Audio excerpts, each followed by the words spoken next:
Students अभी तक जो भी चीज़ें बताएं वे सारी 1915 से पहले के चीज़ों के बारे में बताएं।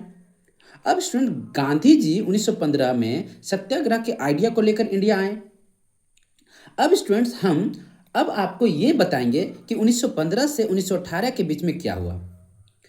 चलिए students, after arriving in India Gandhi ji successfully organise satyagraha movement in various places.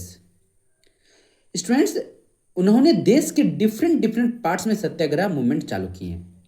जैसे 1916 में गांधी जी ने चंपारण, मतलब चंपारण एक डिस्ट्रिक्ट है बिहार में, वहाँ पर उन्होंने फार्मर के लिए एक सत्याग्रह मूवमेंट लॉन्च किया और उन्हें काफ़ी हद तक सक्सेस भी मिली students. In 1916 he traveled to Champaran in Bihar to inspire the indigo. अब समझते हैं स्टूडेंट कि इंडिगो है क्या। इंडिगो एक प्लांट है जिसकी कल्टीवेशन चंपारण में होती थी, जिससे पीजेंट बहुत परेशान थे। Peasant to struggle against the oppressive plantation system. वहाँ के जो प्लांटेशन ओनर थे, पीजेंट बहुत परेशान करते थे। गांधी जी ने नॉन वायलेंट मूवमेंट फार्मर के साथ किया और गांधी जी ने फाइनली जीत भी गए। अब जिन लोगों को गांधी जी का सत्याग्रह टेक्निक से डाउट था स्टूडेंट, अब वो टेक्निक धीरे धीरे दूर होता चला गया। स्टूडेंट ठीक अगला साल 1917 में गांधी जी खेड़ा गए और वहाँ भी सत्याग्रह मूवमेंट करके जीत हासिल की। थोड़ा पढ़ लेते हैं बच्चों। In 1917 Gandhi ji organised a satyagraha to support the peasant of the Kheda district of Gujarat affected by crop failure and a plague epidemic. The peasant of Kheda could not pay the revenue and were demanding that revenue collection be relaxed. अब students वहाँ के जो britisher थे ना, वो इस सब चीज़ों को मानने को तैयार ही नहीं थे।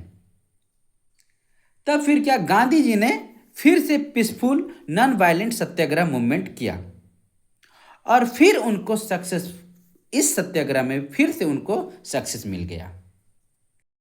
अब स्टूडेंट्स ठीक अगला साल 1918 में पीसफुल मूवमेंट सत्याग्रह मूवमेंट करने के लिए अहमदाबाद चले गए। ठीक है, तो थोड़ा सा पढ़ लेते हैं बच्चों। In 1918 Mahatma Gandhi went to Ahmedabad to organise a satyagraha among cotton mill worker to improve working condition and increase wages.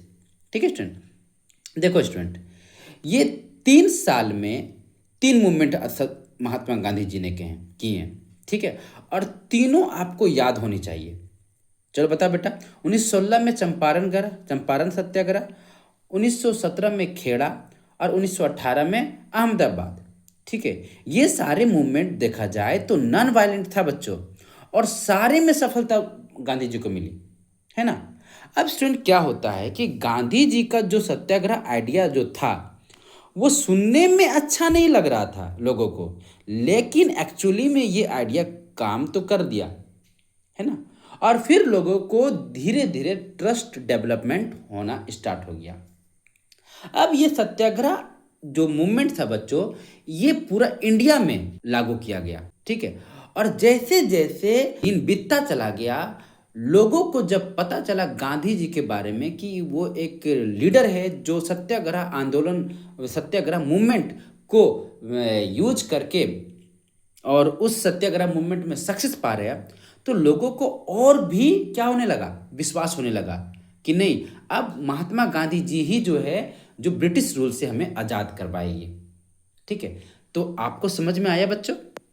अब स्टूडेंट 1918 के एंड में Gandhi ji had big leader become of India. अभी तक वे छोटे छोटे लोकल मूवमेंट कर रहे थे स्टूडेंट, जैसे कि मैंने आपको बताया, लेकिन अब स्टूडेंट्स इंडिया के बेसिस पर बड़ा मूवमेंट करने के लिए तैयार था गांधी जी। लेकिन इसी टाइम पर स्टूडेंट्स एक और इवेंट होता है जो हमें समझना बहुत ज़रूरी है, और इस इवेंट के कारण से दुनिया पर काफ़ी इफेक्ट भी पड़ा था स्टूडेंट्स, जो है वर्ल्ड वार 1। स्टूडेंट्स अब आप देखें वर्ल्ड वार होता क्या है। जब दो कंट्री आपस में लड़ाई करती है, जैसे इंडिया वर्सेस पाकिस्तान, मान लो लड़ाई किए, तो इसको वर्ल्ड वार नहीं कहते हैं। ऐसा इसको नहीं कहते स्टूडेंट, किसको कहते हैं वर्ल्ड वार, समझते हैं। ऐसा कोई वार जिसमें बहुत सारा कंट्री इन्वॉल्व हो जाए, ठीक है, उसे वर्ल्ड वार कहते हैं। ठीक है, ऐसे तो 2 बार हुआ है वर्ल्ड वार हमारे वर्ल्ड में, वर्ल्ड के हिस्ट्री में 2 बार वर्ल्ड वार हुआ है। ठीक है, लेकिन अभी बात करेंगे वर्ल्ड वार 1। अब इसमें ये कब हुआ था? 1914 टू 1918 के बीच में हुआ था। और इसमें वो 2 साइड थे, इस वर्ल्ड वार में 2 साइड थे। एक साइड थी जर्मनी, एस्ट्रो हंगेरियन, और वे सारे कंट्रीज जो हमने ब्राउन में बनाए थे, या फिर हम आपको एक अलग सा इंडिकेट करके दिखा रहे हैं, हम आपको देखिएगा।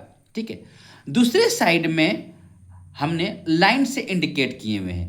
ठीक है, अब स्टूडेंट्स के फाइट जो होता है 2 साइड के बीच में होता है। ठीक है, जो बचा हुआ जो आपका हैशटैग से हम इंडिकेट किए हैं, वो वे कंट्री है जो वार में इन्वॉल्व नहीं थे। ठीक है, अब इस वार में हालांकि ब्रिटेन ही जीता है फाइनली। ठीक है, लेकिन स्टूडेंट वार में किसी का भी फायदा नहीं होता है, भले ही आप जीत जाओ या फिर कोई भी जीते, लॉस बहुत बड़ा होता है। और ब्रिटेन का बहुत लॉस हुआ था स्टूडेंट, और इसके कारण से इंडिया पर क्या इफेक्ट पड़ा, चलिए हम आपको बताते हैं। It led to huge increase in defence expenditure.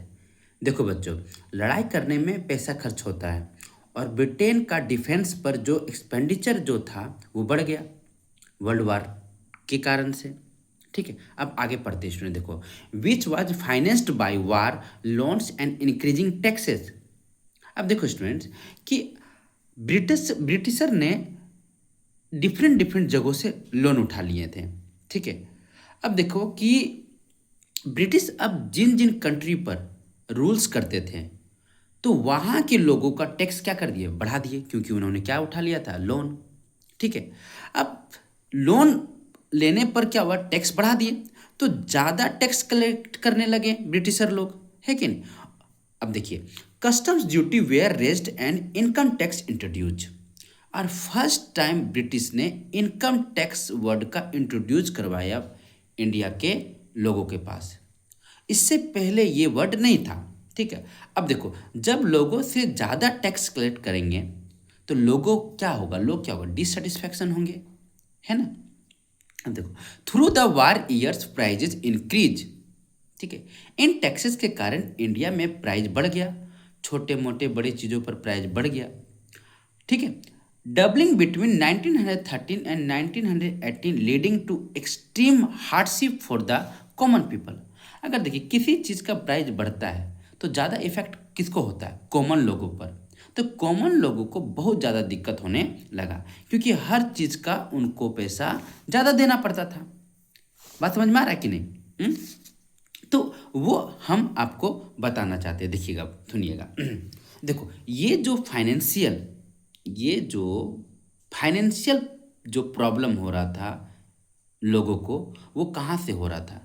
वो ड्यू टू वर्ल्ड वार। ठीक है, आगे देखते हैं। Villagers where called upon two the supply soldiers.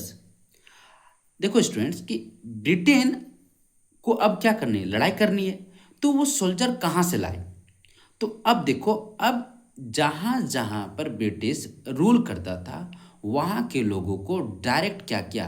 Army में भर्ती करवाने लगा। ठीक है, करना नहीं चाहते थे इंडियन लोग, ठीक है, लेकिन ज़बरदस्ती करवाने लगा ब्रिटिशर लोग। ठीक है, and the force requirement in crucial area caused wide spread anger. अब देखो स्टूडेंट, इसके कारण से लोग बहुत गुस्सा भी होते थे कि लड़ाई तो भाई तुमको करना है, तुमको फाइट करना है, तो फिर हम लोग के बीच में क्यों जाकर घसीट रहे हो? ठीक है, और इसके कारण से कई सारे लोग इस वार में मर भी गए।